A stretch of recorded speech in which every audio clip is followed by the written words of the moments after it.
What's up, motherfuckers? Welcome back to another episode of the Low Life Motherfucking Chopper Podcast. What's up, you steamy cabbage toots? Oh, fuck. I We're got that back. one off And if you a haven't random noticed, insult generator. we're on another new program. Rhino, the tech guy, just loves to switch it up. So we'll see how this one goes. He was showing me all kinds of weird, like, doodads where you can track how my computer's doing for some reason. He's, like, hacking my shit. But we'll see how this goes. Hopefully we make it through the entire episode. Yeah, I just like stressing Loctite out because it's been going so nicely for the last few weeks with no technical issues. But I was like, oh, I found a new thing. So stressed out. I'm like, yeah. Listen, yeah. Listen, you know, I don't hide nothing. I was stressing before this show. This is a little embarrassing, but I was like, Rhino, what if she doesn't like us? What if this whole thing just falls apart? Yeah, truth. And we are really excited about this episode, so we're hoping that it goes smooth as silk. So far, so good. We are joined with Sarah, the Leather Tramp on Instagram, aka No Life Till Leather. Thank you, Sarah, for joining us, even though you didn't know who we were. I knew who you were, but I haven't actually listened to that. Oh, you podcast did know? yet. Okay. So it wasn't total creeper move when I reached out, right? You were like, oh, okay, these guys are legit. Okay. And I was like, New Hampshire guys, right? So Yeah. Yeah, we just found out right before we started recording that we went to the same high school. GHS Grizzlies. Oh, man. So when did you end up moving down to Tennessee? 2019, beginning of 2019. Oh, okay. And were you in New Hampshire up until 2019? Till 2018, and then I did a brief stint in Jersey for less than a year, and then moved down here. Yeah, my mom's been down here since 2007. Oh, okay, cool. And what part of Tennessee you in? I'm in Nashville right now. My shop's in Nashville. Nashville. That's such a cool town. Man, I was so impressed with Nashville when I went. I went to the, what was it, Loretta Lynn function thing down there. Tennessee Motorcycle Music Revival? Yeah, no, I actually went for a work thing, but I went to that place, and then we went out in, like, downtown Nashville. It just, like, knocked my socks off. I was just like, wow, there's, like, neon everywhere, music everywhere. I was just like, this place is fun. Yeah, I don't make it down to Broadway very much, but I grew up listening to country music in New Hampshire with both my parents, and I still, when I pull up and like see the Nashville skyline, a lot of days I get pumped. I'm definitely very like the history and all the talent that's here. Right. Yeah. Yeah, definitely a cool spot. So what kind of bike do you ride? You do quite a bit of riding, I hear. Yes, I have a 2003 Sportster. It's the 100th anniversary edition. It's got 103,000 miles and change on it now. It's been really good to me. Fairly broken down on me. I have had like no major repairs. Just lost the original belt at like 90,000 miles. So the original clutch. Still on the original top end. Definitely looking a little worse for wear these days, but I'm trying to face it up and keep it going as long as I can. Hell yeah. I have the same exact bike. The 2003 anniversary edition. Sportster. You guys like twins? Yeah. How many miles? I don't know. I don't think the odometer on there. I haven't checked it in a long time. You have an odometer still? Yeah, I kept the speedo and the side. Odo. Yeah, It's down on the side, like over the coils. But there's a little button in the back that you have to push to like cycle through to see like what the mileage is. I only look at the trip one to see how much like gas, like when I need gas. And then I haven't looked at the total miles, but I'll post that up because I'm not sure. And part of the reason I don't typically look at it is because it's right up against the heads. So when I stick my finger in there, it just burns the shit out of my hand. So I'm just like, I'll just leave that be. But but mine's not as much of a pain in the ass to get to. Yeah. Is it a 1200 or 883? It's an 883. 883. Okay. Yeah, that bike has been, like, absolutely bulletproof. I did a top end on it, what, like 2 years ago or something like that, but, I probably could have gotten away with not doing it. It was just leaking a lot of bit of oil, but, yeah, definitely awesome bike. Yeah, takes a good amount of oil, Yeah. but, I just kinda let it. Yeah, I mean, it's Harley Davidson, you know? That's how they sweat. Um, yeah, so the anniversary edition too, that one is just spokes front and back, right? It's got mags on it. Oh, it has mags on it. I love mags. That's a good choice. Okay. No shit. Mags for the hard miles. Um, Yeah, I wouldn't fuck with it. That's good yeah, because you don't need to for fuck with more friction. you don't have to fuck with tubes, right? Right, Or yeah, loose no. spokes. Or loose spokes. Right, yeah. Yeah. A good job building that one. I haven't, altered it too much. It lowered it or it came lowered to me, so I'm pretty short and some different bars on it and stuff, but I've left it pretty stock, and it's been good to me. Nice. Did you buy it brand new or how many miles or I wanna say it had 7 or 8,000 to miles on it. I start? haven't been able to. I do have, a highlight on my Instagram page of a bunch of the mileage rollovers, and, the earliest one I could find was from 9,909 to 10,000, Okay. but I had it. And you just hit a milestone mile-wise pretty recently, didn't you? Yeah, I hit 100,000 in December, Oh, December, so sick. Okay. been 3,000 miles since then. Yeah. Riding season in Tennessee, like is it pretty much year round? Cause I mean, I don't know. I'm not too familiar with Nashville weather, but like, does it stay warm enough year round or? And it depends on who you are, I guess, like, for, like, coming from New England where you're used to getting, like, feet of snow and it being, like, really super cold, for me, I don't think it's that bad. Um, but it's still pretty cold, I think colder than most people would. I do, like, layer up, but I've managed to ride just about the whole winter. The only time I didn't ride was when the whole state was shut down, so we had a snowstorm anyway. It's like, Oh nobody yeah. goes anywhere. Yeah. It hasn't been too much of an inconvenience to me to only have my bike running recently, so What how'd you get into riding? How long have you been riding? I guess I gotta give credit to an ex-boyfriend for that. I rode on the back of his bike for a while and had fun, and there were days that I would be off of work or whatever and want to go for a ride, and I'd ask him, and he wouldn't wanna take me. So I got frustrated with that, and, I really didn't think I would be the kinda girl that had her own bike, but I went and got my license, I took the course, and, eventually got my own bike. As a Honda Rebel 250. Okay. Nice. Had that for several years and loved riding it around New Hampshire. Got wicked good gas mileage, like 78 miles to the gallon or something. And I think it costs like $80 a year to register. Of course, the riding Jeez. season is much shorter, but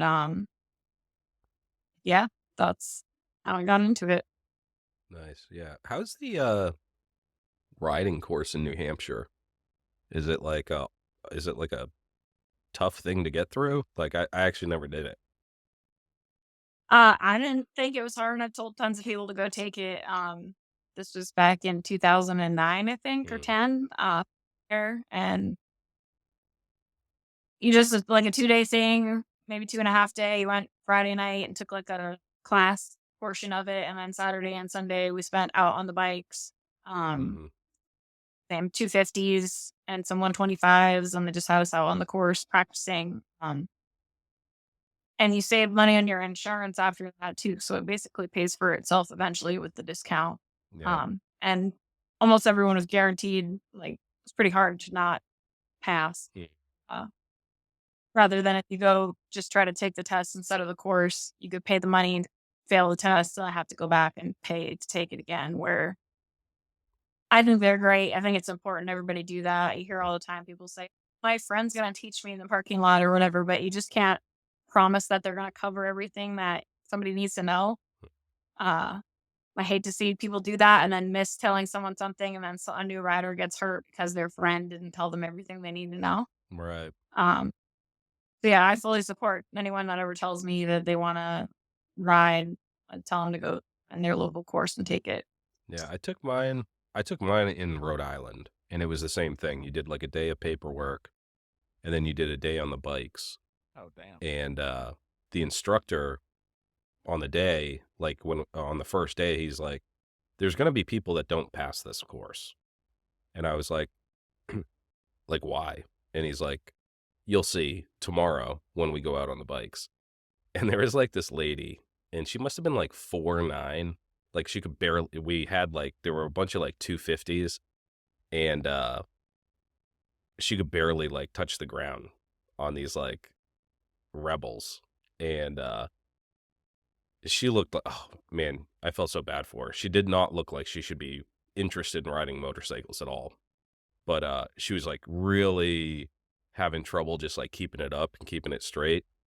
And everybody's like doing these like slaloms through the cones, and she just whiskey throttled it. And I saw her take off through the parking lot into the grass and launched over like a berm Oh my and like went God. airborne. The bike went one way, she went the other way. Oh man, I hope she's all right. Yeah, she was fine. She just like, I mean, she was crying and shit, but she came back and he failed her, because you can't. Dude, we That's didn't like have to do the. any paperwork in New Hampshire. Oh, you didn't?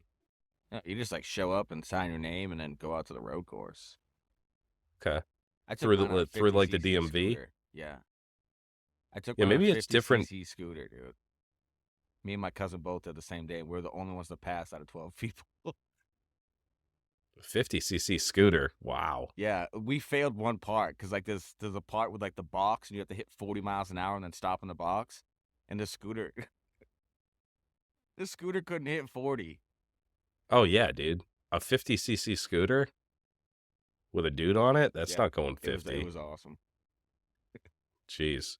Cheat code. That would have been awesome to see. It sounds like there's some of that graduated licensing stuff. I wasn't sure if that was nationwide or just some states that I saw it, but I think it makes a lot of sense. Make sure people know what they're doing on the bikes. Yeah. I still like I think it was valuable. I mean, when I teach people to ride, I use the same like instructions that instructor gave me, like to try to for a new rider just to feel where like the clutch is engaging, you know what I mean? Just like rocking back and forth. And like I was trying to teach my little brother how to ride. And I was like, you just, same instructions, like going through it. Like you just sit and you rock back and forth. And when you're comfortable, you just like let it go. And then you start going forward. I think they should And do he it was like, yeah, yeah, yeah, yeah. And guess what he did? He fucking launched my bike into the woods. 'Cause he wouldn't fucking listen to me. I think they should do it like minor driving licenses. Like for the first like year, you can't ride with a passenger. You can't ride at nighttime. Oh, that's kind of what I was referring to with the graduated Yeah, licensing. There's some exactly the rules are, so I'm not going to say it, but I think it's stuff like that where they make sure that people yeah, know what they're doing. yeah. I don't want to be the Yeah. fun police, but there's quite a bit of people who die every year on motorcycles that Yeah, probably shouldn't have been on a motorcycle. Right. I get involved in the motorcycle industry all the time and just hear and see so many people get hurt unnecessarily too, whether it's like not OT helmet or whatever. I would like to prevent any of that. Yeah. That's one of my pet peeves I too. live Like anytime, every day from it, so I would like to not see people have that. yeah, that's one of my pet peeves too. Is like anytime I see somebody with somebody else on the back of their bike and they're riding like a psychopath, like ripping the highway, lane splitting. It's like, come on, dude. Like if you want to die, that's fine, but like don't make that choice for somebody else. Yeah, careful about that. And my bike just doesn't go that fast anyway. But I do think that I have had them like zoom past me at whoever's out there going over 100 miles an hour down the interstate. Yeah.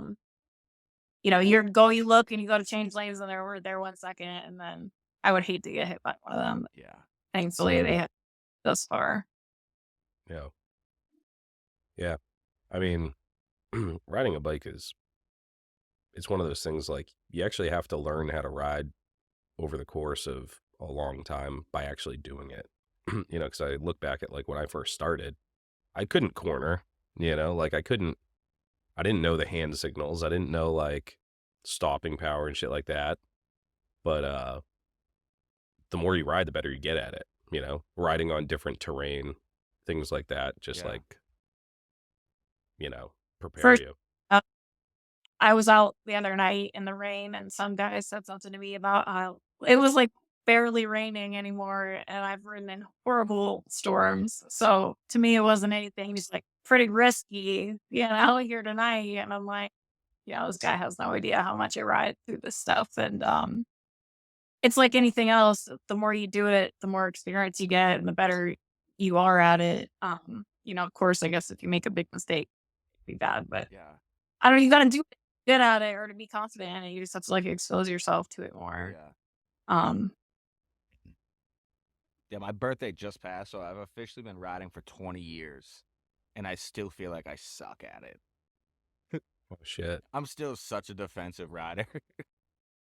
Yeah. I mean, yeah, they defensive too, like, uh, the traffic down here is pretty sketchy. There's a few places that are worse, but Nashville and Tennessee definitely they have me out there riding pretty defensively. Um, I guess I should I tell myself sometimes that I've been through such a bad accident that the odds are it's like somebody else's turn to get hurt. Like, what are the odds that I get hurt really bad twice? Yeah. But then I went and put, a shitload of miles on. I'm like, well, I guess my odds are kind of creeping up with the amount that I've been riding since Yeah. that happened. And that's the thing too, is Um, it's like when you put down as many miles as you put down, unfortunately it ups your risk, obviously, because the more time you spend, the greater the chance. yeah, I try not to think about that. Uh, yeah, Yeah. But I think mathematically your risk goes down if you've already been in an accident, right? right. That's what I tell myself. Yeah, Right. I mean Because that's it's the like, Somebody what's else. little the chances of getting hit twice? Like obviously your first. So your accident, you got hit by someone else. Was it a car? Yes, I got hit by a drunk driver Oh, head what the fuck? on, Head on? and I do a lot leaving here at night because Nashville's such a drinking town. And I'll see people swerving all over the place on my way home. And I don't know, like I said, I just really try to ride pretty defensively. I will say, I just got this thing I'm pretty excited about. But anyway, I was talking about that running out of gas and hitting my reserve. So Mm-hmm. my friend was completely unaware that that was a thing. And I just like wish more people in cars understood that the bike in front of you can like shut down or have a malfunction or like anything at any time and to give people more room. Because I know I'm not getting on the brake when that happens, but obviously I start slowing down in traffic. So I'm excited that light thing will like light up when anything like that happens and Yeah, hopefully the help keep me technology out safer there out is so there. cool. And that's why I was talking to my brother kind of recently about that and explaining, some people think that we're being dickheads by like splitting lanes or going in the breakdown lane or something, but really just trying to be safe because yes, people will come flying up, especially in traffic. There's tons of traffic here as I travel all over the country. Every time you pass through a major city, you're like almost always going to hit traffic. And it's been scary. And I've heard brakes lock up behind me. You know, that's I'm always not trying to, terrifying. oh, yeah, that's probably one of the worst parts is just the other people out there. So I don't have that problem because I don't talk to people that don't ride motorcycles anymore. I just cut them all out of my life. I don't need that negativity in my life. I was just like, you don't ride motorcycles. You're not my friend. I'm sorry. I know I we've just don't been talk to through a people, lot. period. The only people I talk to is on this podcast. Yeah, it's a good forum for it because at least they're into bikes. But um, you said you got into an accident. A drunk driver hit you. Was that in Tennessee? I was in Rhode Island. Oh, in Rhode Island. Oh, they're the worst drivers in the U.S. So I heard after it was too late. Oh my God. I used to live in Rhode Island and they are so bad for so many reasons, but like you'll be driving and, like, one of those areas that has a bunch of stores, there's like, an Ann and Hope and a Ocean State job lot, and you'll be driving down the road, and the person in front of you will stop in the middle of the road to let someone pull out of the parking lot. I've never seen this in my entire life. I've been all over the world, never seen that anywhere. The South is pretty bad. Like, I have to say, I feel like the New England people have it better on them. There's all kinds of shit like that. Somebody else moved here and they said that they don't make them take driver's ed or something. I don't know. But I always Yeah. assume like nobody has any idea of what I'm doing when I'm doing hand signals and stuff. And just like they just see me flailing my arms and they're like, "Look out, she's going." Listen, Yeah. every time I ride my chopper and I put out to do a hand signal, I'm like, this person behind me probably thinks I'm retarded. They Yeah. probably think I'm waving. I'm like, Right. you know what I mean? Well, I especially, get like, But that no, all the I I see people time. that you just gotta point, you just gotta With point where you're going. I don't even use You the figure, right like, ones. left, I'm pointing left, and if they don't know right, but yeah, sometimes people just think I'm waving at them, and I'm like, "Oh my Yeah. god." I really have been saying since I started working here in Nashville every day that I kinda wanna put some, like, actual functioning signals back on my bike so Yeah. that just for safety again. I know I really sound like a boring old lady at this point, but that accident Uh, was so bad, I really try to ride pretty defensively to avoid, you know, anything. did they catch the guy? It was a woman, Oh, it was and a actually woman. she was a Massachusetts driver, technically, she was from Mass, it just happened in Rhode Ooh, Island, but she was, like, .29, she was that's a lot. pretty damn pretty 0.29. alcohol Holy shit. too. Yeah, like, Yeah, aren't you getting alcohol poisoning at, like, Yeah, point that's two fucking four or some shit? holy shit. I don't know, but So yeah, was this in like city area or was this like back road type of deal? it was out in the country, I Oh, was that's scary. almost to go camp out with some almost to my friend's house to go camp out with some other people I knew, and, so yeah, I was, like, not really a ton of people around, she hit me and I landed in the ditch, and, thankfully, some people found me a few minutes later, she was drinking at a campground and left, and some people followed her out of there, and tore the tire off the rim when she hit me, so she went up the road out of my line of sight, but the vehicle did eventually stop, and they were able to catch her. No shit. How did she, like, sideswipe you, or was it, like, right into the I was grill? coming down the road and I saw some headlights coming up to what was a stop sign, and I thought, she's like she's going too fast to stop at that stop sign." Um, and she didn't. She just pulled out in a Tahoe into my lane, and I was riding more towards the yellow line, but I started to move towards the outside thinking she was gonna get back on her own side, and she did not get back on her own side, and, Holy we shit. collided towards the outside. So I ended up in a ditch. But Holy yeah, shit. thankful What what to, still be here.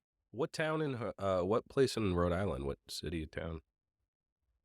Um, it was a small town down there. I ended up it was like a 40-something minute ride, I think, to in the ambulance to Rhode Island. I got stuck in the hospital there in Providence for a Oh, little over fuck. a month. 40 minutes for Oh, you were in there for a month?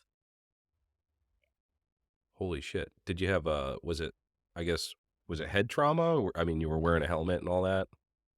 Yeah, so I rode around New Hampshire for a long time with no helmet or not a real helmet. I wore a novelty helmet for a bit, and then, I had gone to Vermont with some friends to ride, and we were out riding the mountain passes, and there was, like, choppers and all kinds of different bikes out there, and several people crashed, and it made me realize that even if you're just, like, riding with these guys, if something happens in front of you, and you go down, I just decided to get a DOT helmet, and I wore this Biltwell full face, like, 5 times before I got hit in Rhode Island, so I am convinced that that saved me. It didn't have a crack in it. Um, Fuck.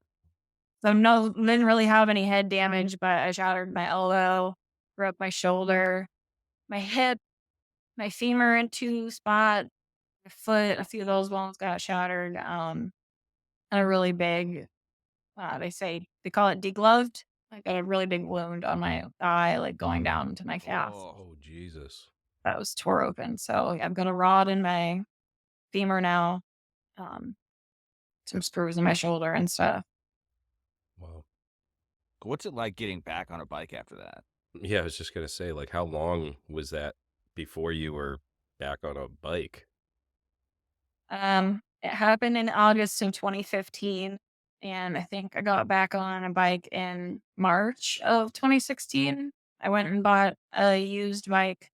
I was a lot of people said I was crazy and still say I'm crazy to have gotten back on one, but it's like, if you got hit by a drunk driver in your car, would you stop driving it? Yeah, true. It wasn't my fault. It's a risk that we all should be very aware that we take every time we get on a bike. Somebody drinking, not paying attention on their phone, whatever Mm, could, or our own mistakes, like, could end us. So, yeah, unfortunately, I yeah. had to pay the price. I've been guilty of driving drunk before that too, and sadly, I had to pay the price on that one. I always do say that I'd rather be me and the one that got hurt than the one that did it to somebody, because that would Oh, Yeah, I yeah. don't even know how that would be tough to live with. Yeah. I tried to Yeah. I was you guys asked if they caught her, and everyone likes to ask me that when they first hear about the accident, and, "Well, I hope she went to jail," and I'm like, "Well, I pushed for her not to go to jail because she was a first-time offender, and, not like didn't seem like a bad person. She was super sorry and, like, upset about what happened and, lost her license for several years and had a lot of, you know, punishments come to her. I didn't see what putting her in jail would do. I How was like, I'd old was rather she? see her go do community service or something, like, talk about what happened. If it stops someone else from getting behind the wheel and someone from going through what I did, that's more beneficial to the community than sitting in jail using our taxpayer dollars to, like, Yeah, punish yeah. this one. Was she older or younger? She's a bit older than me, not a ton. Um, I've I'm not sure how much I'm supposed to talk about that kind of thing, like, Yeah, 'cause yeah, I don't yeah. wanna invade her privacy or Yeah, anything yeah. either. Yeah, I I get where you're just coming from though, because it's like any of us are just one stupid ass decision away from something like that happening. You know what I mean? friends, family, like, I know, unfortunately, so many people that do that. I don't drink alcohol anymore. I haven't for a few years. I'm so much happier without it personally. Um, and quitting it has, like, helped me work on healing the trauma from that whole thing. Um, you know, Mm, don't wanna get too deep here, but then it was definitely a lot, and I kinda didn't have the time to feel a lot of the feelings about it at the time because I was just in survival mode. I was in a wheelchair for a long time and couldn't walk, and, I was third floor apartment by myself for a lot of it. So, I think I got in the hospital and I was having to, like, clean my leg every day and, like, huge wound and skin graft and yada yada, and wow. then I had to go back to work pretty soon because I had to pay for stuff, and, it just it's not a happy time in my life. I'm definitely glad to be doing better than I was, but I still get depressed all the time, if I'm honest, because I'm in this pain. Like, it's been 8 years, 9 years almost, and I still struggle to do stupid things every day. It's painful, and there's things that I'll never be able to do again. It sucks, but don't drink and drive, kids. Yeah, fuck. That's a tough story. Yeah. Sorry. Now No, was I this mean, before you did all the traveling that you've done? Or was this during, after? Yes. I had ridden down to, like, Jersey. Okay. I think as far as I'd gone from New Hampshire at that point, like 8 hours or something. yeah, yeah. Yeah, it's fun. It wasn't until after that, I think it kind of removed the fear for me almost because, like, I've That's already gone wild. through something so terrible. Yeah. But I honestly never thought I would go do all that. I just got the chance and to go work with the Walnuts and just started riding further. Yeah. Yeah, I think it was And that bike has Tony. just been so good to me. It just keeps going, so I just keep going. Right. Yeah, I think it was Tony that hit me up. And was like, "Hey, I know this chick, super good leather worker. She's from Tennessee. She's gonna be in the area for the show that we did." He's like, "Can she set up?" And I was like, "She's riding from Tennessee? Yeah, she could set up for sure." And I appreciated that. I did better there than I did a lot of the days up in Laconia No because, kidding. like, that community has always been supportive. Yeah. more grassroots and stuff than some of the bigger rallies. You get the weekend warrior types out and they Yeah, don't get yeah, it, you know? yeah. Um, so yeah, I do really appreciate you guys doing that. It was Are good to you get up to New are you Hampshire planning and on coming up to Laconia again this year? probably not because I've got the shop now. Oh, I right. wasn't paying rent on a workspace, but I wanted to be up there for the 100th. And the past few years before that, I was like on a complete opposite end of the country doing more free that same like weekend. So I've never been able to be at both. I Oh, grew okay, up going to Laconia like since I was a teenager. yeah. So it's, got soft spot in my heart. Yeah. It was great to be back up there. I was going there before I even had my bike license. So after riding everywhere else I've been since there, it was like good to go back there and see if it was as good as I remembered or just had, sentimental attachment to it. And I do have to say, Lake Winnipesaukee is still beautiful and the Mhm. Oh, I mountains. love it there. Riding up Mount Washington, that was the first time doing it on my Sportster. I'd rode up there on my Suzuki before, I still haven't done but that. I heard it's terrifying coming down. uh, they paved a bunch more of it, so it's not even as bad as it used to But be. like, It what used to be about more. like on a chopper though with no front brake? Would it be more terrifying that way? No, I use my engine brake most of the time. Like people need to know that. They need to know to like just shift and let it coast down. Yeah. I mean, I guess it depends on who you are and how fucking bad your brakes are, but that's why I don't ride a chopper. Like Yeah, my brakes are I would like terrible. to have one someday, but I'm practical and I want to be able to ride all over and do stuff and not be like I can't stop. I don't know. Yeah, you can always use your emergency brake and just put your feet down like a Flintstone. I Just drag your mean, feet the whole way. I have to say I did like the other year I was out on the road for quite a while and I let my brakes go down to, like, nothing, so I was like I went quite a while with acting like I didn't have any brakes at all because I was trying not to use them. So Yeah. I got good at not needing them, but, you know, other than Yeah. that, I guess to just be careful of the weather. The weather could be way worse at the top of the mountain. Oh, If you're sure, going up yeah. on a bike, you definitely wanna check it, but I tell everybody that says they're going to New Hampshire and the people that are there that they should ride up in Washington. Yeah. Cool experience. I've Well, always yeah, wanted, and this sounds super corny, especially because I'm from New Hampshire. Well, I'm from Mass, but live in New Hampshire. I've always wanted to get like a bunch of the homies and just leave super, super early, ride up Mount Washington for the sunrise. That would be so fucking dope.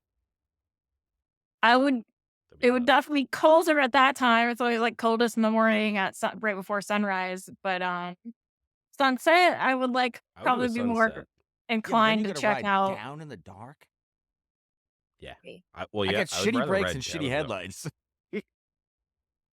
Yeah, I mean, I guess choose your battles, but, definitely if we can get it on a clear day. I lucked out the first time I went, um, in 2016. It was actually the year after my accident.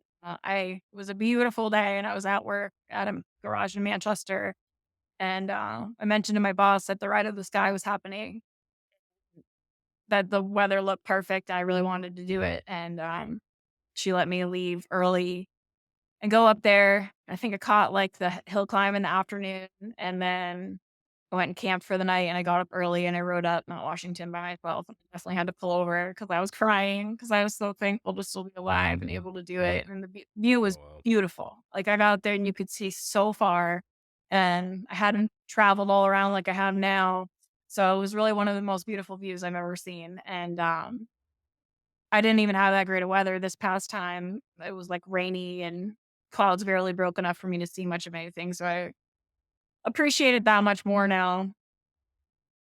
Yeah. We got to get up there, bud.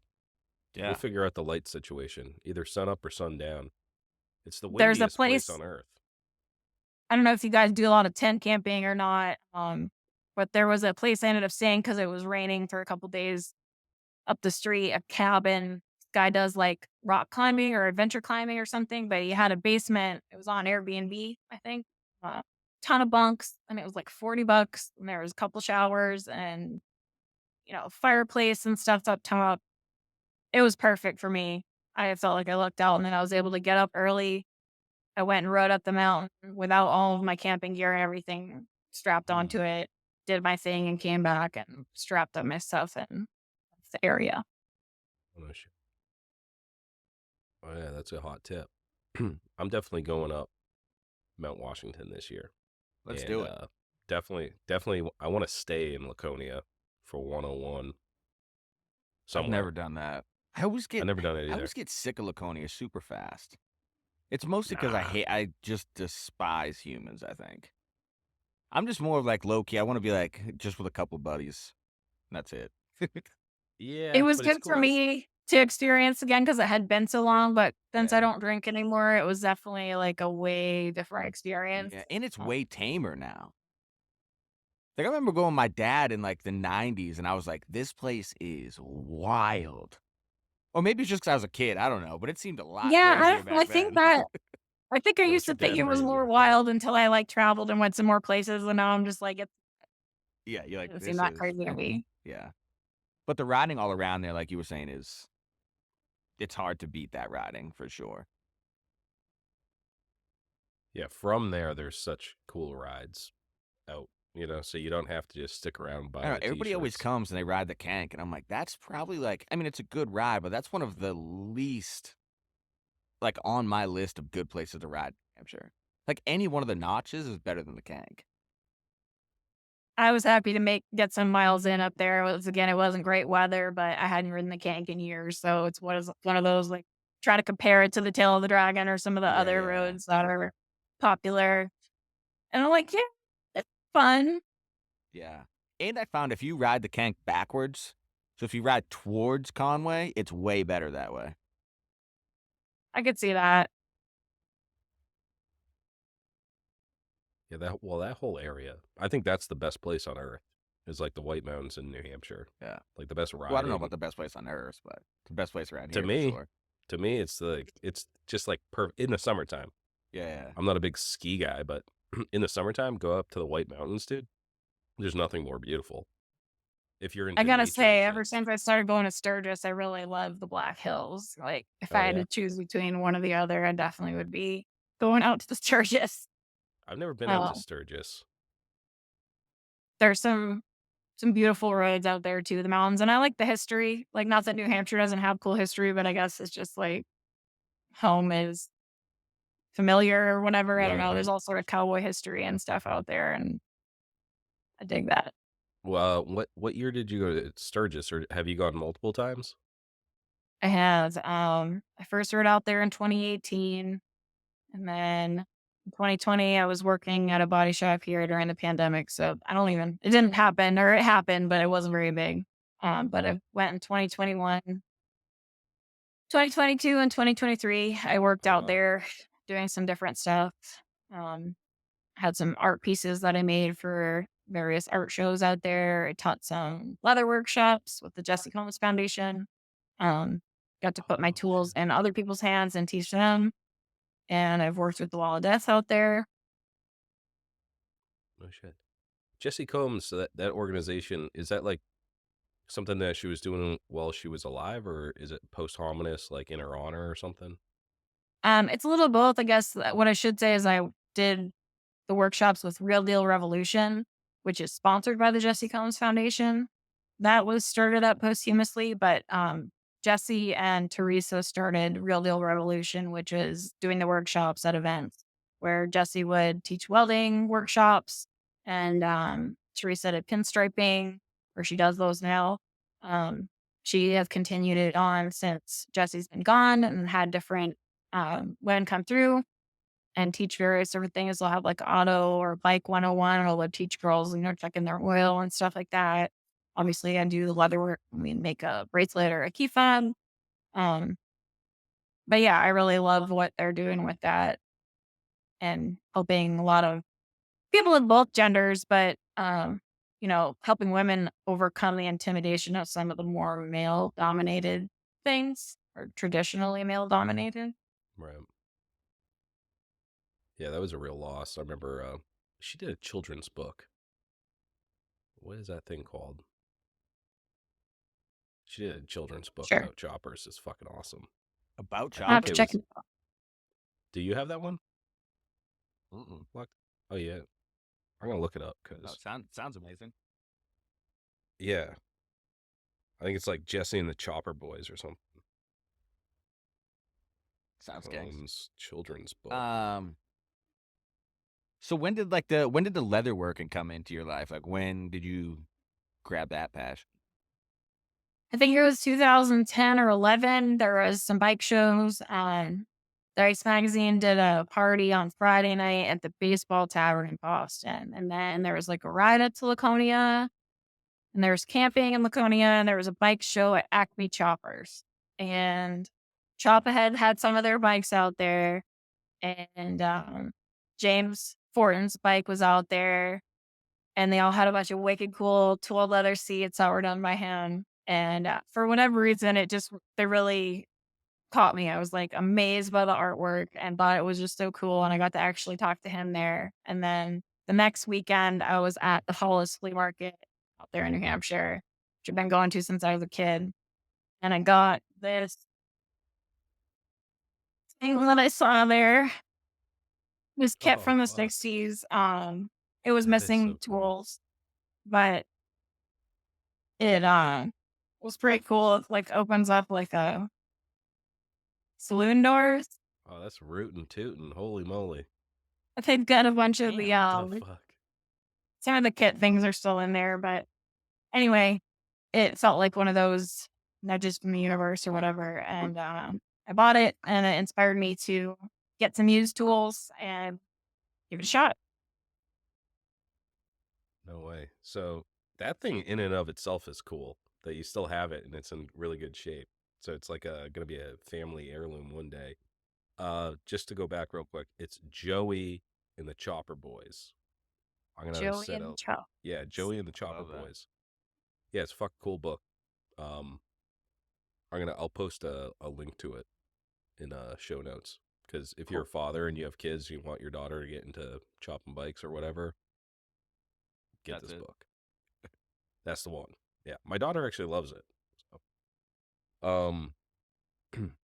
When did you start the No Life to Leather? So when you first started, you were probably just, I guess, tooling around and making stuff for yourself, making cool shit. When did you make that decision to be like, oh, maybe I can sell some of this stuff? Or was that like right from the get-go, you're like, oh, I could make leather goods and sell them?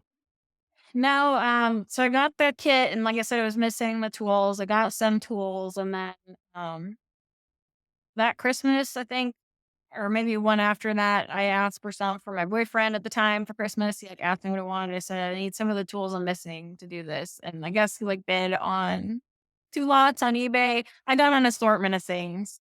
And there was some used things in there, some like partially done projects and some things. And I was afraid to mess it up. So I really like didn't do a ton of it for a while.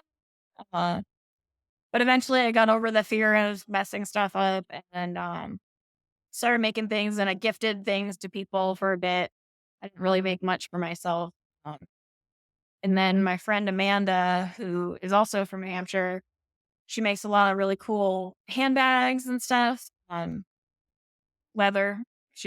We bonded over making handmade leather stuff, and we did a show together in Massachusetts at a punk rock flea market. I want to say it was. That was my first foray into like vending and selling things. And I was hooked. It went okay. It definitely has helped me get over some of my social anxiety and like learn to talk to people a little better. But yeah, I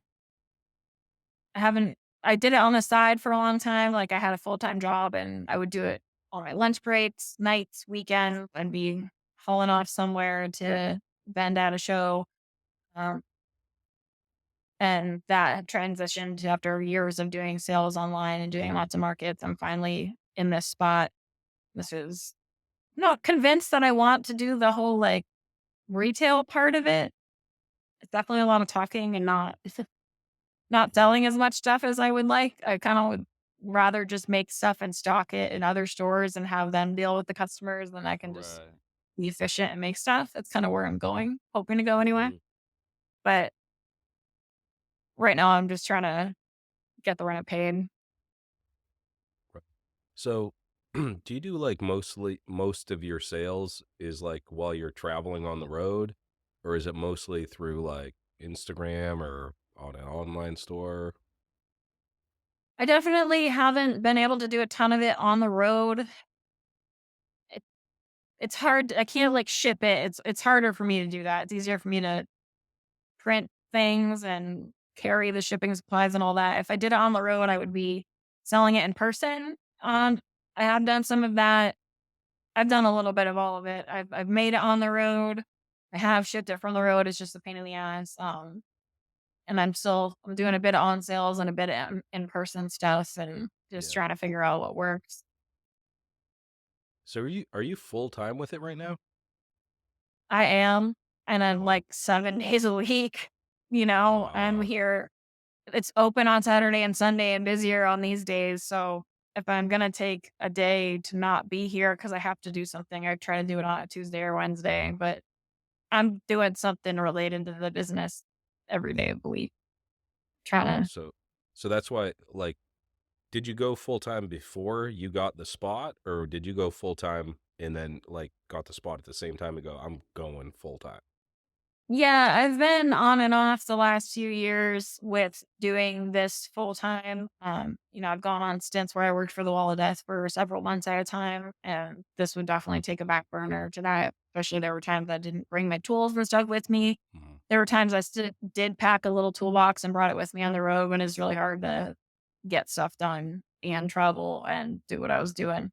Um, but yeah, the pandemic, I worked from January to December of 2020 at a body shop here in Tennessee and finally quit that. And I had interviewed at some other garages. It was Christmas time when I quit that.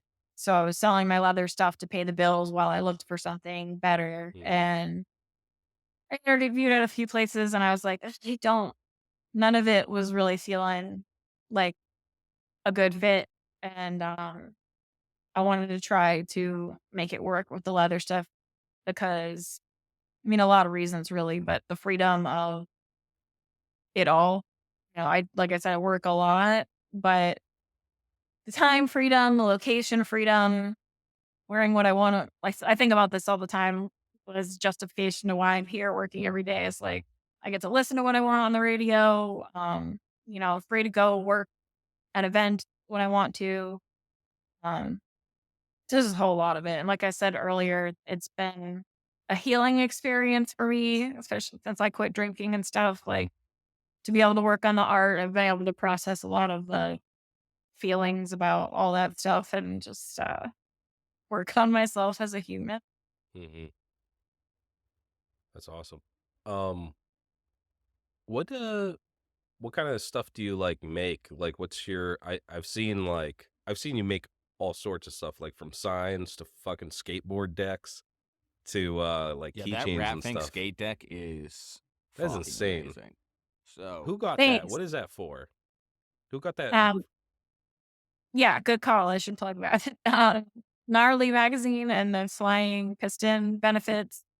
Um, do this art on deck contest where 20 artists got sent a skateboard and we all covered it with our own art. The theme was custom culture. So I got some raffing on there. I've got like a flying Dutch, like Von Dutch, a flying eyeball by Von Dutch on there, and a flying piston and some flames up the side. Go check it out on my Instagram, and it will also be in Daytona for a silent auction on March Oh hell yeah! 4th. At Destination Daytona, they auction them off, and the proceeds for them go to buy bikes for kids, and they teach kids to ride bikes. So, for a good cause, I'm happy to do stuff like that whenever I can. Um, yeah, We talking bicycles or motorcycles for these kids? bicycles. They're like, Okay. I think kindergarten age kids that this particular contest is benefiting. But yeah, I've done some bigger art pieces like that. I enjoy doing that. It takes a crazy amount of time though. So a lot of what I do is tends to be smaller stuff because that's what sells at events in person here. I do a lot of key fobs. They're a pretty like universal thing. A lot of people have multiple vehicles or bikes or whatever. Um, I've had decent luck with doing those. yeah, little keychains are dope as hell.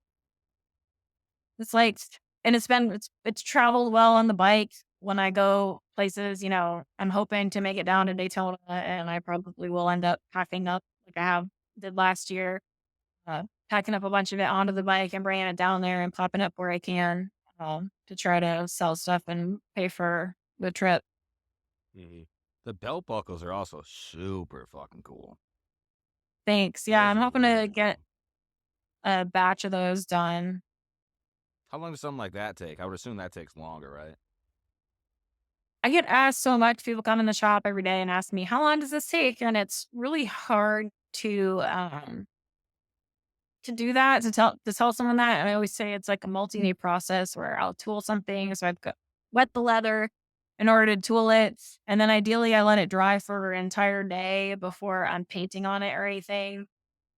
So then I paint it, and ideally I let that dry for a whole day before I put any dye or anything else. Like every part of the process takes time to cure. And I'll try to do an efficiency since I've moved up to trying to do this full time. I'm trying to be more efficient about how I use the Yeah. tools and the supplies and everything. So I'll try to wait until I have several things tool to paint it, dye it, and get everything through the process. So and it would be a whole other task for me to just try to like keep track of the time each individual piece. If that makes sense. Um, I know most people from a business aspect should be like more aware or concerned of it, but I kind of have to just guesstimate with some of that stuff. You're only gonna get what you're gonna get for it. Sometimes it's like I have too much time in it, but people aren't gonna pay or doesn't feel like they're gonna pay a lot of money for it, if that makes Right. sense. It's definitely If a keychain takes you 3 hours or 5 hours, it's the same size. It's still a keychain, right? So you can only charge so much for that, right? right. And I just try to like look at it like, well, did I paint it several different colors? Is it like a Mm, basic design? Is it just one color? Did I dye it, or just dye it? I kind of just try to add in my mind and make up for it and know that my supplies are covered. Obviously, that right. helps. So what kind of paint do you use on leather? Um, there's some different kinds Is it I like use. leather paint? Is it paint for leather or Go ahead and plug these guys because they've sent me stuff and they're really good to me. Thieving, they've been around since the 1800s. They're out of Milwaukee. They're the fuck? still making stuff. The Um, 1800s, God. yeah, like 1898 or something, 1895. So they're older than Harley Davidson. That's impressive. When I was up in Milwaukee for the 120th this past year, we were doing workshops at the HD Museum with the Real Deal Revolution girls, and I tagged these guys because I use their products already. So one of the guys that worked there actually came through to the workshops, and I got to meet him in person, and then I got to go to a factory. Oh But shit. they sent me out a bunch of stuff. They're awesome. They know what they're doing. They've been around a long time. So there's this paint that's meant for leather. Hmm. I also use some of this Angelus sometimes. Got a whole So bunch of that. is it an actual paint or is it like a dye? Well, this is opaque like a paint. I know it says acrylic dye, but that's not open yet. But it is opaque. They have other stuff too that's like actual dye that's more translucent. There's a ton of products out there to get Yeah. different finishes. Hmm. 'Cause I was wondering how much do you know by chance how much it like differs from like one shot? I don't. I have never bought one shot Okay. personally. It's like 25 bucks a can or something like. Yeah, it's fucking expensive. It's expensive, but I I didn't think know if it like was one of like these little dyes is a few dollars a piece. yeah. Oh Um, wow. but yeah, all the other stuff like something for like $8 or $10, and there's all kinds of stuff, tons and tons of products Multi that steps. I have just learned with trial and error over the years. Painted leather looks so fucking cool. Like Yeah. it really pops. I love it. Like when people take the time to paint it. Um are you doing do you do like commission work for people or do you just you make what you want and you sell what you want?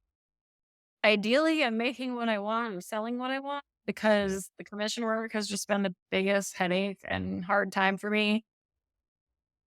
I just feel like stuff always comes up with those projects and it'll just be such one-off thing. It's just like not efficient. What I Yeah. would really like to do, like I said, is be able to come in here, make stuff and sell it in other stores And then there's like this stress of I have to get this done for this person. So I have to go across town to get the supplies that I need to finish it, just like all of the things.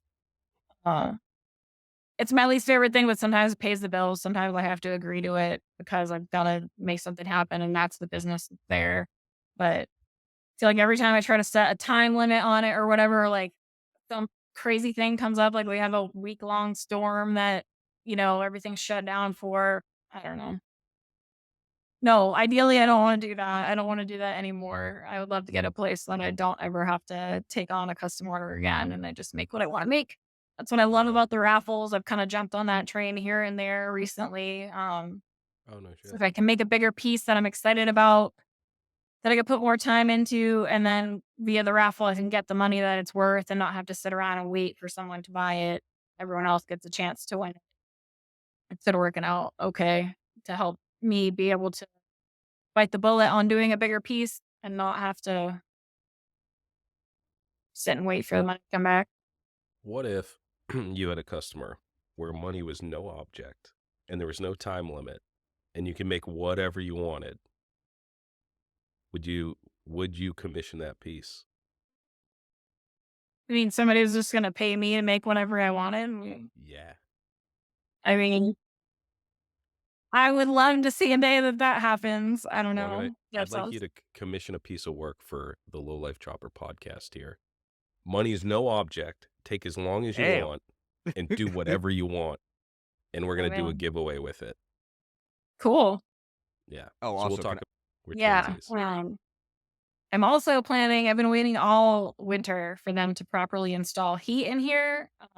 This building is from the 1800s, and this is a external wall, this brick wall. There's no insulation.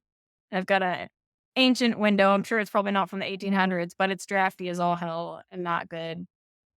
So there's no proper heat in here. So all winter, when I would leave at night, I would have to shut my space heaters off, and it would get wicked cold overnight. And then I'd come in the next day and ride in the cold and have to be cold in here all day. So I've wanted to book workshops so I can actually just teach people here, and they can come in and make a bracelet or a key fob or whatever, and I can share those skills here in the shop. But I haven't wanted to book it and then have someone come in and like to freeze their ass up next to a space heater. So anyway, it's finally warming up. I guess it's gonna be spring before they install my heat. Do But they I'm gonna have air start doing that conditioning soon. for the summer? I am not even concerned about it, man. It was so cold. It's like I still like a refrigerator in here when I come in the morning. So I think it's gonna be fine. I would rather be hot than cold. I don't think it's that bad here. After being when I worked in like Texas and Arizona and stuff the last couple years, like doing Oh, yeah. hard labor in like 100-degree heat outside, working inside when it's, you know, 80 or 9, it'll be fine. I'm not worried about Yeah. it. Yeah. I guess like the people that you rent from, they're just like, there's no heat, there's no AC. Deal with it. Can you generate your own somehow? I I mean, mean, could you I've got the could you space juice? heat I've got the space heaters going. They supposedly ordered one, and it's just taking them time to get Uh, it scheduled to install it, but I don't wanna be, like, complaining yeah. about it because 'cause I'm just happy to be Yeah. here. Yeah. Uh, it would've been nice, obviously, I could just complain to you about it, but I've just been dealing with it. Yeah. Well, give me the landlord's email. I'll send him a nasty gram. Well, they're still working on fixing the hole in the building from when the people stole the ATM, Oh yeah, that the was box fucked. truck. So, I'm just, like, feeling like I'm not that much of a priority with it, so Where are you where's the shop located? Is in like a main, like, is it off of the main drag there? Whatever that's called? Or is it? It's fairly close. It's a couple streets away from Broadway, and I like it that Broadway? way. Yeah. Would not wanna be down there where there's, like, drunk people till 2 in the morning or any of that. Um, Yeah. Yeah. I am That's in a pretty pretty crazy. touristy area. Um, I'm in this old car factory that has been converted into shop. The, American Pickers store, as everyone calls it, is here. It's called Antique Archaeology. Um, Oh, cool. so the trolleys come and they drop off people every day, but it gets dead at, like, 4 or 5 o'clock, which is fine by me. That's a long enough day. Have you met those dudes? Uh, Mike Wolf? Yeah. I have. Not here, but, Oh, not there. He's not like posted up behind the counter every day. no. Okay. But you have met him. I have. Okay. Is he a nice guy? He was super nice. Okay. This past summer, I went up to Cave City Cars and Coffee, which his girlfriend Letitia runs in Cave City, Kentucky. I was trying to raise money for my trip up there to Laconia. And I hit her up and asked if I could come bend with my leather work. And she said, yeah, come on. So I packed up my bag and my bike, and I rode up there. And I was actually backing up to the curb to park it. And I heard, oh, you must be the leather girl. And I thought it was just going to be some like random guy. And I turned around and it was Oh, I no was like, oh, shit. damn. So that was cool. Yeah, they were both super nice. And I had a great time up there at Cave City Cars and Coffee. Great, great crew of people. Super cute town. Um, and yeah, they were awesome. Did he talk about him and Frank breaking up? He Any did not. gossip? Any gauze? Okay. He did not. But he did like he was pulling some stuff off the walls and like of her place telling me stories about it. It was like real live American Pickers. So it was pretty cool. Oh, no shit. I used to love that fucking show. And I just got to see Letitia. Like she was a hero of mine. I had to tell her back like when I worked in a garage in New Hampshire and I just rode the bike on the weekends and stuff. She was out like road dogging it, and it definitely like inspired me. You know, see people out there doing that. I could do that, and you know, then I was out riding all over and got to tell her she inspired me too by like settling down in that place. She did a lot up there to fix up some buildings and build businesses and stuff like that. And yeah, I have to say, like, I told her that she inspired me doing that, and I'm pumped that, you know, I'm doing that myself now, trying to move up to the next level with this place. And, you know, I've kept it going for like 6 months now. So, Nice. Are these earrings? You can't really see, but they're like yeah, yeah, those are fucking sick. I was like, no way, those are earrings, but yeah, those are fucking dope. thanks. Yeah, I had some requests for the lightning bolt, so I finally got those done. I like you got the little tags and everything for it. That's super cool. Yeah, they're just my business cards with a whole bunch of stuff. It looks I'm working great. on I want to redo the logo that's a little more friendly to the people here. Like I've been doing a lot of biker events the last few years, so I've kind of showed that like skull helmet thing going on. But yeah, I want to do kind of a more basic sign with just the words for out front here. I still don't have a sign out because, of course, I want to make it by hand, and it's taking me forever. What's I guess if someone wanted to get into leather work, like what is bare minimum tooling that you need? Like what are the tools even called? Like I get this question fairly often online. Like, usually tell them to get one of these guys. Like, still make something like this. Tandy Leather's still in business. There's one here in Nashville. There was oh, they're one in still in Chelmsford. business. Oh yeah, out of Fort Worth. They've got stores all over the country. Um, so I used to go to Chelmsford when I was in New Hampshire, down in Massachusetts, and I've been to them out in South Dakota and all over the country, Milwaukee, trying to get supplies to make stuff on the raid. But they still sell a kit like that. Bare minimum, you need a mallet. I've had this same one since the beginning. I've been gifted nicer ones, but I keep going back to Old Faithful here. Mallet, a stone, a tooling stone. They sell them at Tandy, like a quartz slab, or if you can get something from, you know, a remnant from someplace.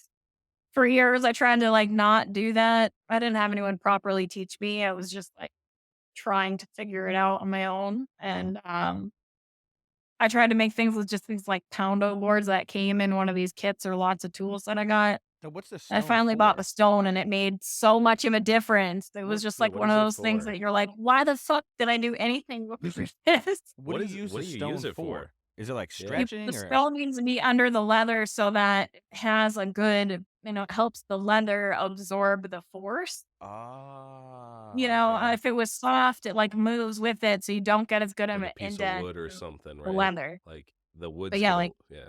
Huh. stone And that for doesn't fuck sure. your chisels up or anything?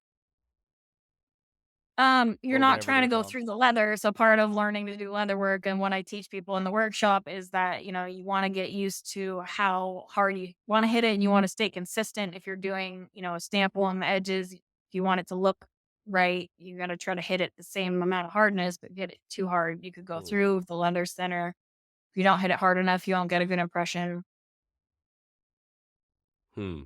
But yeah, those, we've got some stamps. If you're just gonna do that, a lot of what I do is the actual carving and tooling.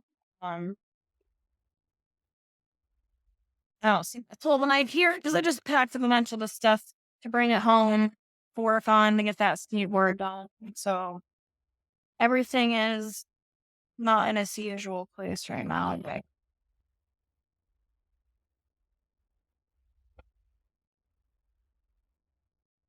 this thing is a swivel knife.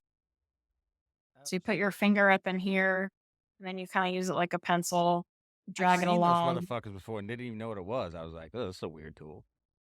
Perfect. It's got a blade, yeah. So you drag that along and make the cuts No shit. along the Yeah. lines, and then use the hammer and the tools to mold the leather.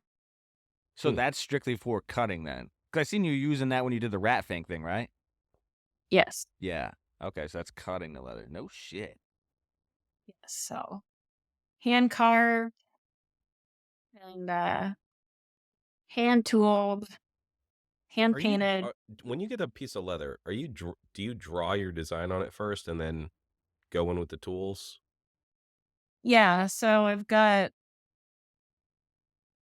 like a stylus kind of thing that a lot of times I will try to print something off. It's like a loose, I'll have some of the images and kind of try to lay it out. I end up freehanding some of it, but it definitely helps to print something off or have something to go off of. You can use a projector if it was going to be really big. I've used thing before where you do this like grid to blow it up kind of Oh yeah, thing. yeah. But yeah, kind of depends on what I'm trying to get done. Right. Now, there's so many different types of leather, right? I mean, like you kind of have to know depending on what you're doing, what kind of leather you want to work with. Like, cause some of it's really thick and some of it's really thin. Like, how do you get information about what kind of leather? Cause you can't just take any cowhide and just start knifing it, right? Yeah, so I answer that question here a lot too, and people think that I can just add something to what they already have on or something that's already Right. done in here in the shop. And no, in order to tool it, it needs to be vegetable tanned leather. That's what I work with. Hmm. And then it needs to be wet in order to work with it. But once I've gone through and tooled it and then painted it, dyed it, sealed it, whatever, it's done. There's not any like, let me go back and wet it and just carve it some more. It finishes it and that's that. So, yes, as far Oh, as vegetable tan leather, there are different grades of it. You can get a lot of the stuff I buy is cheaper. So they'll be like more bug bites and like scars and things like that. But if you could spend a ton of money on leather, you can get a really beautiful piece of some cow that's been babied. Um, and yeah, the thicknesses, obviously, depending on what you're trying to make, um, they have it milled yeah. out to The different quality of thicknesses. leather, that's crazy because you forget that it used to be on a friggin' animal, like that has A bug lot of people bites do, on it. yeah. Like, Yeah. sorry, it had skin, and a lot my understanding is that a lot of the, stuff that I use comes from is a byproduct of the meat industry. Hmm. As long as they're killing cows for meat, they're using the hides to make it into stuff like the vegetable tan leather. Hmm. Wow. Do you buy it in like bulk? Like, do you buy like a whole cow's hide or do you buy like smaller? Do they sell like, do they sell it by the yard? How does that work? Yeah, so it's priced by the square foot, or they square foot it's a certain square foot, and then they have different thicknesses. I guess it is the same price depending on size and weight. They'll be like, "These are all 80 or 100 or 150 or more." Um, and you can buy, like, a shoulder, you can buy a whole half a cow, it'll be this humongous thing that you roll up and strap it to my sissy bar. Oh, shit. Um, Sometimes I buy small things that are pre-cut, like the key fobs are the kinda thing that I buy in a package of 25, and I'm not gonna sit there and Yeah. cut them out myself. I like the ease of that and just being able to spend the time doing the tooling, like, that's the part that I enjoy. I don't really enjoy the sewing or cutting it out or any of that other stuff as much as I enjoy the actual tooling and the painting of it. Um, so sometimes I buy things pre-cut from Tandy, which some people will hate on, but I like the ease of it. Buy a gun holster or whatever, and it's like basically the same thing every time. I know what to expect. But sometimes I buy the big pieces to make the bigger art with or whatever. Yeah, that's crazy that so when they skin the cow, that fucking leather looks like a cow. It has fucking legs and shit. And like, right? They take all the leather. I mean, they take all the skin off, right? And tan the whole fucking Yes, thing. they'll also, like, cut other parts out, like, they'll sell the belly separate sometimes because it's, like, thicker and kinda weird or whatever, Uh, like, it is still certain parts, but yes, it's mostly usually, like, the back and the sides, the pieces that I I never buy. thought about that. So they're actually like selling it like Ed Gein style, like, oh, you want a belly, you want a hit, They you know? have the big wall on the side that's, like, the hair on, they're really, really big, like the, rugs, I guess you could use them for, yeah. Oh fuck yeah. Huh. Oh shit. I have a lot of respect. Some people, like, fully tan their own leather, like, the Native Americans, I think, used to use the brains of, like, the animals. I think there's Yeah. something where, like, there's exactly Yeah, enough brain tanning. of that to do that, but, I'm good with all that. Yeah. Brain tanning sounds like a fucking endeavor in and of itself. Yeah. You can call me soft. Brain I'm tan. not really, like Well, that dude, I doesn't mean, sound that's good. not yeah. even that bad. I feel like fleshing the hide is the worst part. That takes like some Yeah. serious skill. I'm sure there's some Any of fucking that. leather workers that go out and hunt their own animal and then brain tan and do the whole fucking Yeah, thing. But yeah. it's like, That's what I I've been mean, like, wanting I to have do a that. ton of respect for people that do that. I totally get that I'm, like, just an artist. I'm not I've trying been wanting to to do that really bad because I hunt, and I've been wanting to take like buck hide and make a pair of buck hide leather pants. But I have no idea how to do anything with leather, but it would look so goddamn cool. I've got, like, straps and, upholstery leather in these trunks behind me that are waiting for me to, like, find the time to do that, but I wanna make a pair of pants wicked bad. Obviously, I didn't kill it myself or anything, but I thought the same thing with a snake. I found this snake on one of my trips to Florida once. It was like a baby one, and it was, just about dead, and I was mailing a package back home to myself anyway of stuff I wanted to get home before me. I sent this dead snake in a fucking Ziploc up there, and then when I got home, I put it in the freezer and planned on, like, skinning it. I had it in there for probably a year, and then I finally moved out of the place, I still hadn't done it, so I threw it out, but I still feel bad, like, I kinda wanna do the whole thing, to skin it, and you put it in, like, glycerin and isopropyl alcohol or something, and to, like, tan it and make something with it. I was like, "I wanna put this dead thing to use," but I still Yeah. haven't done it. Not legit. damn. Yeah, is snake skin considered like leather, or it's the same process, right? To Yeah, process the they skin? sell it at Huh. at my supplier. I've seen it. I think I've even picked it up when it was on sale once. Thought I was gonna do more with it, but it was really thin and it was really dry, and I just felt like the couple things I thought I would use it for, it just didn't feel tough Hmm. enough. So is like leather is like alligator skin leather, or does it have to be like a two-toed undulate? Like, I don't know if they, like, is it bond it skin? to something. I Yeah. I really don't know about all that. Like, there's Huh. a guy here that I would love, like, there's people that make boots here in town. Um, I would love to know more about that kinda stuff. That's not something that I work with. Yeah. Yeah. Interesting. I never really thought about leather in general like that. But yeah, it's like I guess you could take human skin, and fucking make leather out of it, right? Well, this is getting off track. Well, I mean, it's the same thing as cow skin, right? Or they do pig skin I don't leather, think right? so.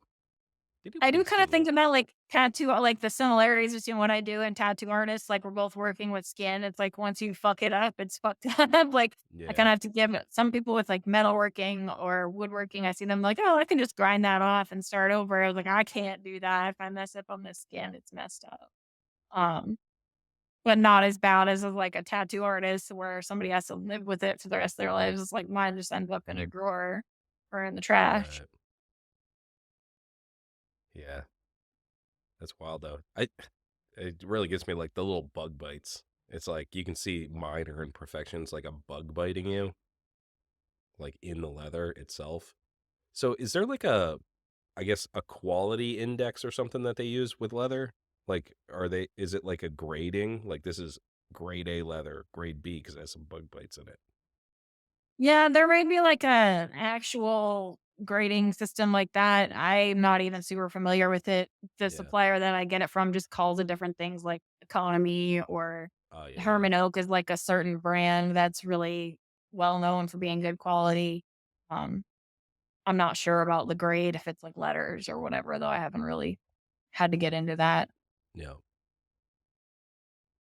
Um, so what shows are you I guess or where are you planning on going this riding season or are you kind of staying put?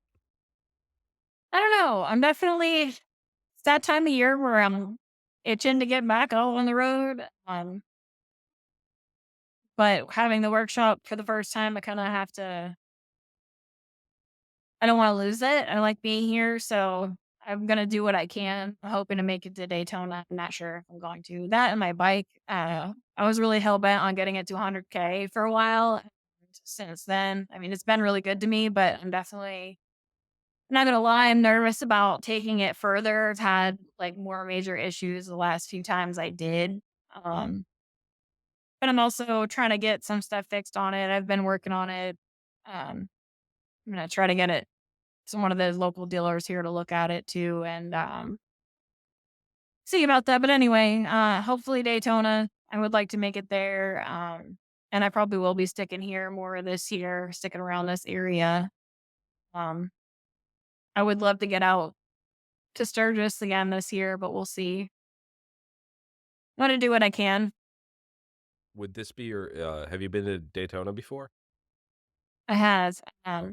Actually, when I moved here, I was trying to figure out how to get my bike from a shop in Massachusetts down to Tennessee. And it was like February, March. And I was like, do I go up there and rent a trailer?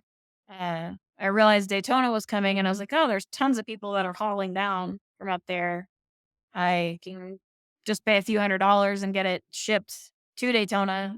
And I took a rental car from here and drove it to Florida, dropped the rental car and rode the bike back here. And in that process, I got to experience my first Daytona Bike Week. That was in 2019, and it had 18,000 miles on it then.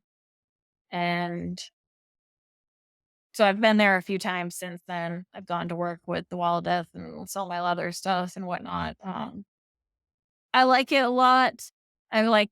Feel like people make fun of it a lot in New England. I hadn't been, like I said, until more recent years, but I get it. Once I went, I was like, all right, it's March and it's palm trees and it's 80 degrees and you're riding by the ocean and a t-shirt and it's awesome when you're there. It's hard to not be happy. All kinds of great racing, vintage racing, the new bikes. Daytona definitely has, I think, more racing than the other rallies. The riding is not as good as, like, the Black Hills or Laconia, it's flat, it's straight, Yeah. but you get to ride by the beach, so there's that. Yeah. So of the If big you've never 3, been, it's good. which is your favorite? Sturgis, Daytona, or Laconia? Probably Sturgis. Really? Okay. Yeah. There's, I gotta like, get out there. the road out there for a lot of the way across the country. The first time I rode out, I rode from Jersey, and then the last few times has been either from Tennessee or if I was on the road somewhere more out west. It's a lot of corn in some of the areas and flat and kind of boring for a few states, but once you get out there, being from New Hampshire, it's like the first time I saw the Badlands, I was like, first desert kind of scenery I'd ever ridden through was epic. And I've tried to go back through there every time I've been through since. It doesn't get old. The Black Hills are also beautiful in their own way. Definitely a great area, worth getting out there for. Yeah, I gotta make that trip. I haven't been to Daytona either, but What else I like about Daytona is that It's one of the places that for whatever reason, there tend to be several wall of deaths, and there's only 4 or 5 left in the country that still travel around and perform. And a lot of times, if there's one at an event, there won't be more than one. Um, Hmm. but for whatever reason in Daytona, you can catch usually a few different ones. So I always So like to. are you doing the wall of death? When you say you're working with the wall of death, are you like on the wall of death going around and around? I have before Holy when shit, I first damn. started working for them in 2019. I worked for one and I did the go kart. I learned to do that. So I did that for like A at go-kart least on a it? couple. Yeah. I haven't done That's the fucking motorcycle wild. myself on it. I've gotten on the back of the bike a few times and gone up. Um, and yeah, but yeah, I've only put the go kart up there myself. That's fucking But wild. mostly I was just traveling and helping set it up, tear it down, and doing the work Oh, to you keep actually it set going. them up? So you're the part of the crew that sets them all up? Yeah. So I rode all Wow. around, did a lot of those miles riding around the country doing that stuff. Oh, shit. Oh shit. That's like a lot one of those, like, lost art. I was listening to a guy on a podcast, actually, Big Truth podcast. He had a Wall of Death rider on, and, he was talking about it. It's like, you can't be just hiring anybody to put these things together. Like, they need to be together perfectly. You know what I mean? Like, you can't just smack them together. You can't just hire some local dudes to come and put it together. Like, they're made out of wood. Yes, they're made out of wood. And yeah, you do like, you see the stories all the time about people at the fair and the carnies like not doing something with the ride, right? Yeah. And it falls apart, it can't have that. Um, it's better, definitely better to have a crew that knows what they're doing, less mistakes get made. Um, but I think most people could learn. It's just like the hard part about it isn't learning it, it's the dedication of like living on the road and Yeah. giving up a lot of stuff in order to do that, I think. Oh, shit. Um, yeah, I guess as far as the Wall of Death, is that just is the Wall of Death is just like one company, or is Wall of Death like an event that a bunch of different companies do? It's a show that has been around for, like, 100 years, a little more than 100 years, early 1900s, they started, um, setting them up, and there were hundreds back in the day, I think, like, maybe dozens in the '60s or so, but it's really fallen off, and there's only a few left that are still running. So when you say Wall of Death, you're talking about a wooden barrel, usually with, like, a tent top, and people go up inside and look down into the barrel where they can see motorcycles and go-karts ride on the side of the wall. Um, there's just a couple left, like I said, that are operating. One of them only performs in Daytona anymore. Um, one of them does more like state fairs. They don't do a ton of motorcycle events. And then the other 2 that travel or still operate much, 2 or 3, do various events, but with there only being that many, they can only make it to so many. So not something you get to see every day at every event. How long does it take to build that Wall of Death? Like when they drop the supplies off? It definitely depends on your crew there and if they know what they're doing. If you have to stop and explain everything to somebody new, it takes that much longer. Um, and some of them are different sizes and stuff. So, like, for instance, the first wall I worked for didn't let us use power tools, whereas the last one I Damn. worked for let us use power tools. And then, like, we hand carried all of the walls off the first one, um, one by one. And this last one, we would unload some of them with a forklift. So, like, it's different depending on which wall it is and which crew and the weather. It's really important that it's level. So if we're in gravel or sand versus like a pavement, and depending on if like the spot we're trying to set up is like fairly flat or has a big incline, all of that stuff, I mean, whether it's the wall itself is like waterlogged from being rained on, there's so many things that make it take longer, but Hmm. we've had it set up in just a few hours. We had like an event Oh in shit. Bisbee, Arizona, where we had some construction company like sponsor us with their crew. So they came out and were like, knew how to take direction, and there was tons of guys to carry everything. So we could barely say it. It was things were going up and getting repaired, and it was super fast. But then we've had other times where it was just 2 or 3 of us trying to put the whole thing together and struggling through it Oh, for a couple days because you just have to take that many more breaks because it's exhausting and whatnot. So wow. anywhere from, half a day to a few days, depending on all of the uh, conditions. Not know that.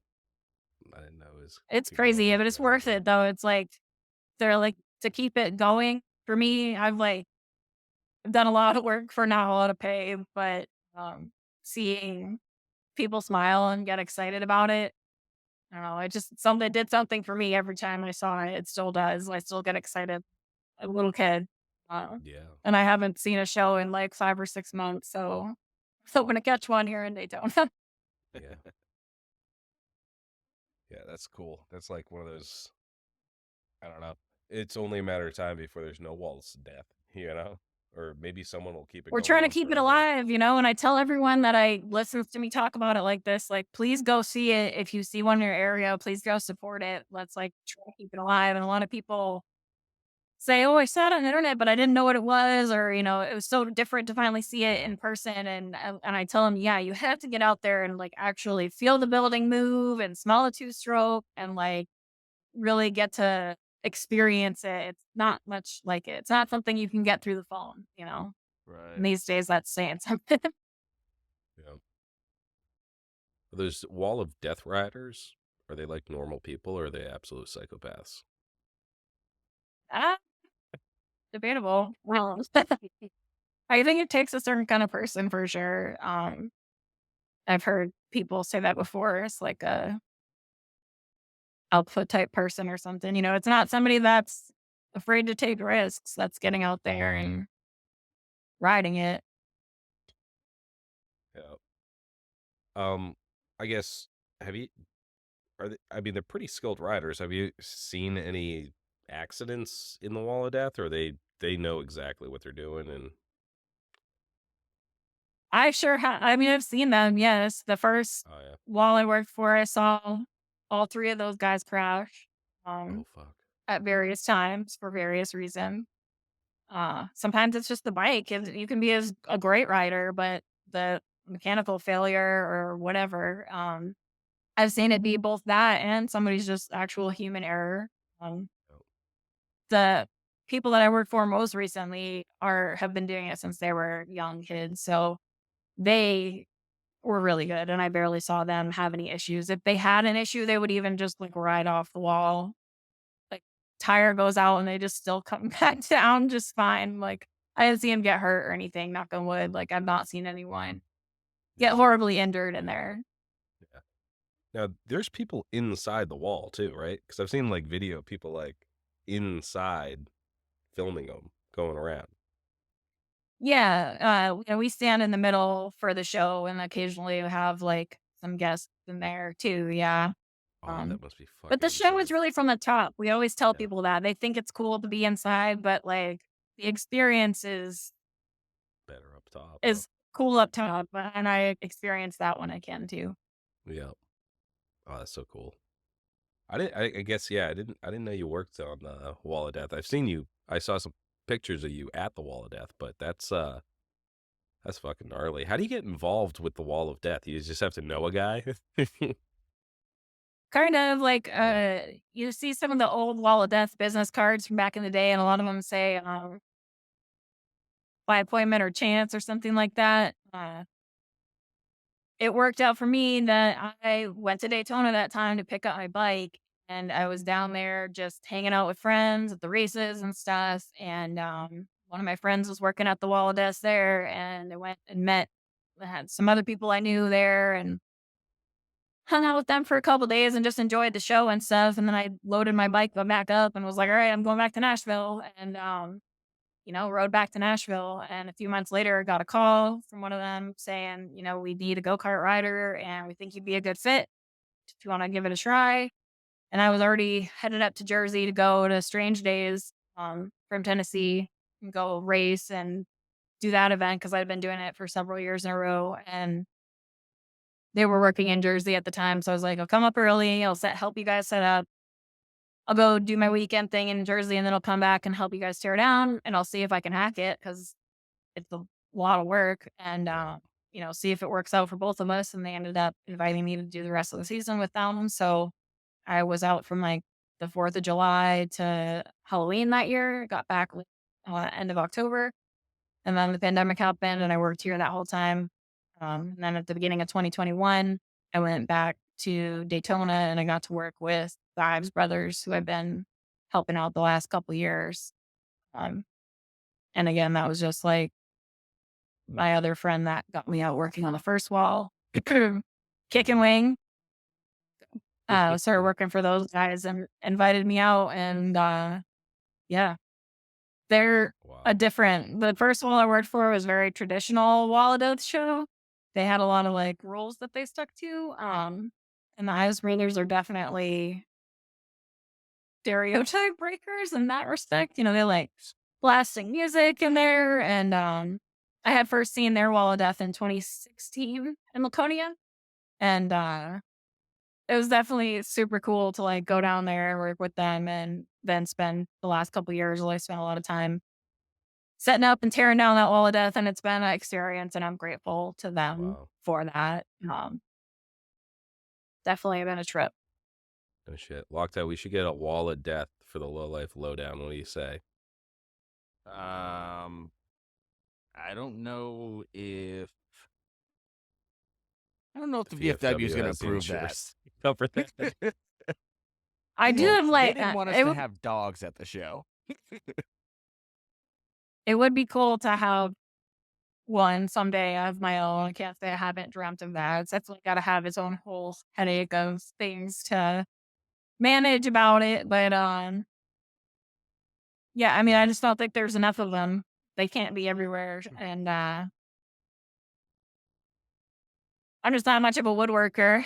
I definitely would have to get some people together, but the plans have been like the same for the last 100 years, is my understanding. We'll look into that. Maybe I'll build it myself, Loctite. Me and you will just, I mean, yeah, I mean, we can do it. I guess how hard could it be? And shit. Well, it's called the Wall of Death, so if we die in there, I mean, it's almost expected. We die doing what we love. All right. Before we get any further along, we need to thank some of the sponsors that make this show possible. First up, I thought you were going to go. No, you do the sponsors. Well, actually, hold on, because we didn't do the housekeeping in the beginning. We just jumped right into the interview. So, I'll do the February giveaway sponsor. Patreon, $10 a month. You will be entered to win Cornerstone Manufacturing Kydex DIY chopper seat pan. This is probably going to be your best bet to get one, because as soon as he gets them in and makes them, they sell out. I don't even have one. He's a giveaway sponsor. He couldn't even keep them on the shelves from me. So Cornerstone Manufacturing, go over to Patreon, sign up for $10 a month giveaway sponsorship level. $5 if you want to get our sweet bonus videos, and get in on this Kydex seat pan. We're going to be pulling that in 2 weeks. This month has just been flying by. The other thing we forgot to mention is Bump Shop Diaries. He's our coffee collab. Oh, shit. You buy one of our dope-ass camp mugs, these things don't shatter. They're made of metal. Get a camp mug from the Low Life boys, and you're going to get $5 off Bump Shop Diaries Hardtail Blend. Whole bean or ground, freshly roasted, shipped to your door. Next up, we have, now you're on. We have No Life Till Leather, the homegirl right here on this fucking episode. Hopefully you guys enjoyed this story. Hit her up for all your leather needs. Go shop on her Instagram. Support the grassroots motherfuckers, keeping these old school traditions alive. Thank you. Next, we got Steve. Say this every week, has been supporting us since the beginning. Through our cancellation, through all the bullshit that I say on all these episodes, Steve doesn't even bat an eyelash. He loves it. He loves us. He's been supporting us from the very beginning. And he supports you guys by giving you the code LOWLIFE at checkout to save some money. If you need chopper parts, dyno parts, bagger parts, anything to do with motorcycle, traveling, accessories, you can get it at deadbeatcustoms.com. Next, Don't forget we about the got blog. Steel City. Don't forget about the blog. blog. We got Choppin' 101, our mini series, parts 1 through 5. They're over on the Deadbeat blog. They feature builders and all sorts of shit over there. So check out the blog. Get on their newsletter. Next, we got Steel City Blacksmithing. Josh from Pennsylvania, twisting all things metal, getting to work on the lathe. This kid will turn your bike from the average chopper to above and beyond. Kid is doing builds that win first place in chopper shows in Paris. He ain't fucking around. Check him out, steelcityblacksmithing.com or Steel City Blacksmithing on Instagram. Next, we got Lowbrow Customs, everything you need for the road ahead. Literally the only website where you can build an entire chopper. He has everything, motors, frames, tanks, everything you need. And Tyler supports every show. I guarantee any chopper show you've been to, there's been a Low Life banner. So return the favor and shop at lowbrowcustoms.com. Next, we got Stay Strong Co., the creator of the hot sauce that both these guys like to put in their mouth. Go check them out, staystrongco.com, staystrongco on Instagram. Check out some of everything that he does is crazy. He makes jewelry. He makes wax shit on skulls. I don't know. Dude makes everything. He makes everything. Check him out. He's just an artist all around and a super good dude and wears white pants. If that doesn't tell you to go shop with him, I don't know what will. And somehow he keeps them pristine. Not a smudge on them. They look like Always. They came off the Levi factory fucking right out of the sweatshop. Fresh out of the sweatshop, bud. He's an angel. It's the only thing that makes sense. I pray to him before I go to bed at night. Up next, we got Dan at No Luck Paintworks cooking up the dopest paint jobs on the East Coast. No matter what style bike you ride, Dan can get you looking right. Whether it's Dyna stuff with all that crazy panels and candy paint, or if you just want that chopper paint job with that old school 70s flames, or some skulls on your bagger. He doesn't do that, but he probably knows somebody that does. Hit him up, No Luck Paintworks on Instagram. Next, we got Rhino Resto. Inconveniently located in Henniker, New Hampshire, home of the Vapor Honer Boner, except no substitutes, with a focus and passion on vintage motorcycle and tool restoration. Friendly service. Even friendlier prices. Contact me today for a free quote or a joke. Rhino Resto on Instagram or rhino at lowlifechopperpodcast.com. Last but not least, we have Loctite's motherfucking chop shop.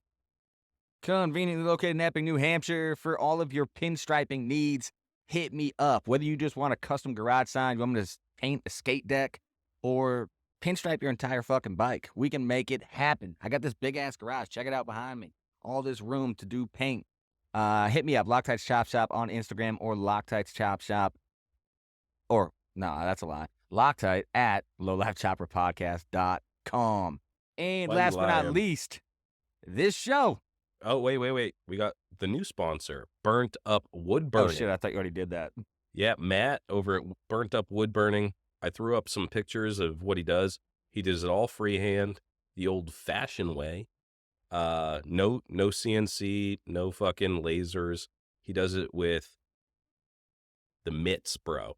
And he does photorealistic shit. He's going to be doing our bikes. And we're going to get something together with him. I'm going to talk to him about doing something for a giveaway, too.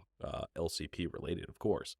Now, last, but certainly not least, this show. The Low Life Chopper Podcast.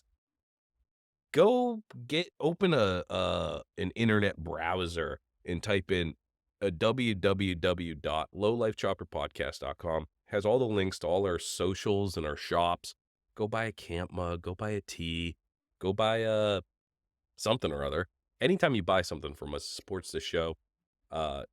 These podcasting apps that we use to make this thing look polished as fuck, they ain't free. They ain't giving that away. It's capitalism, baby. So get on that.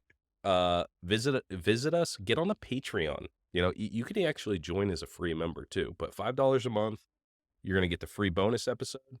$10 a month, you're going to get cool shit from people that support us. So, lowlifechopperpodcast.com. And real quick, I just want to make sure I plug these 2 shows. One, La Espada Chopper Show, Saturday, May 4th, 2024, 576 Primrose Street, Haverhill, Mass. They got everything. Indoor show, outdoor show, bands, raffles, and awards start at 4 p.m. So make sure you put that on the goddamn calendar. Next, we got the Low Life Lowdown, our show. June 8th, 2024. It is 232 Caliph Highway, Epping, New Hampshire. Food, beer, music, raffles, motorcycle show, and biker games. It's going to be amazing. So save up that PTO so you can get paid for being at the show. Oh, that rhymed. It is a Saturday, too. So poor bastard, you have to work Saturday. PTO, what's that?